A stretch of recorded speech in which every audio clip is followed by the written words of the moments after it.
Hello guys, so ayan, dumating na nga ang aking kamay ni nanay, Repellex Mosquito and Sun Defender Lotion. Ayan, ang ganda ng packaging nila, ang lagayan nila guys, ang ganda. Then itong kamay ni nanay, baby balm. So ayan guys, gabi na naman, alam natin, sa gabi, nagsisilabasan yung mga maraming lamok. Ayan, kaya lagi akong naka-ready to apply to my toddler after take a bath sa gabi and before bedtime. At pinaliliguan ko talaga siya tuwing gabi kasi sa panahon ngayon ang init at hindi ko siya pinapadyamahan na para makatulog siya ng mahimbing at dinadayaperan ko lang siya.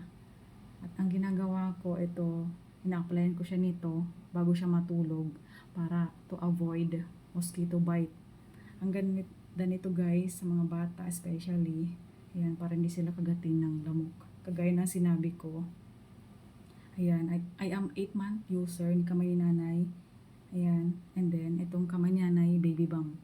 Sa tuwing may ubot sipon yung anak ko, ito ang nilalagay ko sa kanya, sa likod, and dito sa dibdib, to massage. Ayan, sa gabi, at sa umaga din. After niya, maligo din. Ayan. Mabisa to guys. Proven and tested ko na rin. Kaya sa mga kagaya kong mga nanay dyan, kung naghahanap kayo ng product para sa inyong anak na maganda, mabisa, you can try this. And if you want to order, just click my link below.